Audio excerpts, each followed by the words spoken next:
Les industriels du vinaigre en France sont répartis sur tout le territoire. Entre la Tremblade et Saint-Étienne, Toulouse et Angers, le seul vinaigrier est à Limoges. Monsieur Delouis fait prospérer une industrie familiale. Nous l'avons rencontré pour qu'il nous parle de ce produit. Monsieur Delouis, voulez-vous nous dire tout d'abord ce qu'est le vinaigre? Avec plaisir, cher monsieur. Tout d'abord, je dois vous préciser quelque chose. C'est que la fabrication du vinaigre résulte d'un procédé biologique et non chimique, comme malheureusement beaucoup de personnes le croient. Qu'est-ce que la fabrication du vinaigre? Ce n'est pas difficile. C'est la transformation de l'alcool, n'est-ce pas, en acide acétique, il faut bien prononcer ce mot, par un agent qui est l'acétobactère. Cet acétobactère a été découvert, comme vous le savez, par Pasteur, et lequel Pasteur nous a fait faire de très gros progrès, car du stade artisanal où nous étions avant Pasteur, nous sommes passés au stade semi-industriel, puis industriel. La vinaigrerie Limousine produit du vinaigre d'alcool, du vinaigre de cidre, qui paraît-il a de nombreuses vertus curatives, et aussi et surtout du vinaigre de vin. Le vin en provenance du Midi est stocké dans d'immenses cuves en béton. La fabrication proprement dite du vinaigre se pratique dans des cuves aussi immenses qui, pour certaines, ont 30 ans d'âge et qui sont en bois.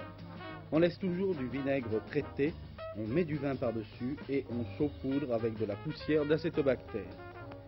La bactérie a besoin dans ces cuves comme support de copeaux de hêtre. On laisse macérer le tout pendant 6 à 8 jours dans la même cuve et l'on obtient du vinaigre brut. Il existe une nouvelle méthode dont se sert également M. Delouis et où une insufflation d'oxygène suffit seule comme support du développement de l'acétobactère. Après ce travail, les vinaigres ne sont pas collés artificiellement mais filtrés à l'aide de cet appareil. Puis ils sont mis dans des cuves de stockage et seront utilisés selon la demande. L'embouteillage requiert tous les soins de M. Philippe Delouis, qui forme la 3e génération de vinaigriers. 2 machines fonctionnent simultanément. La première traite 3000 litres à l'heure et la seconde 1500. Tout dans cette manœuvre mécanisée.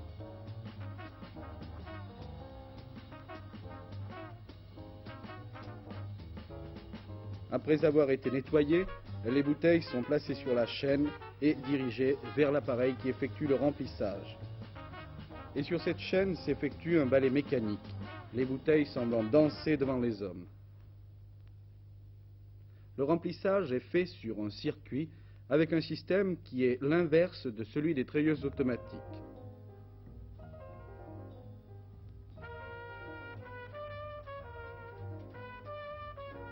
L'opération suivante est celle du capsulage, qui est effectuée selon le même processus. Une glace permet de surveiller les capsules sans effort.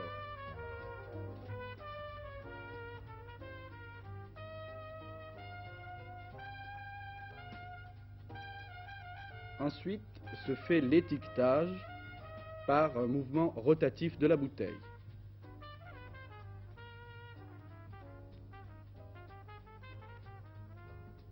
L'homme réapparaît enfin pour la mise en caisse des bouteilles qui partent sur un rouleau vers le quai d'embarquement. La petite machine fonctionne de la même façon, elle conditionne le vinaigre dans des bouteilles aux formes modernes.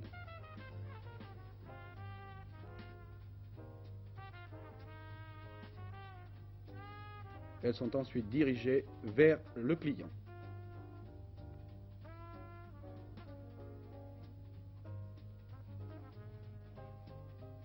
Quelle est l'importance de votre zone d'action? La zone d'influence, vous la voyez ici, sur cette carte. Elle va, si vous voulez, du Puy-de-Dôme à l'Allier, d'une part, la Dordogne,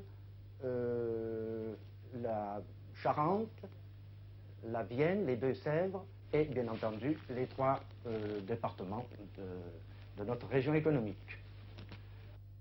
Dans cette industrie, il existe une période de pointe qui dure pendant les 3 mois d'été. Les 3 mois où l'on mange le plus de salade et où l'on met traditionnellement les cornichons en conserve. Cette industrie, qui a gardé les vieilles méthodes, d'où est exclu le collage et le colorage du vinaigre de vin, a su suivre quand même le progrès pour subsister.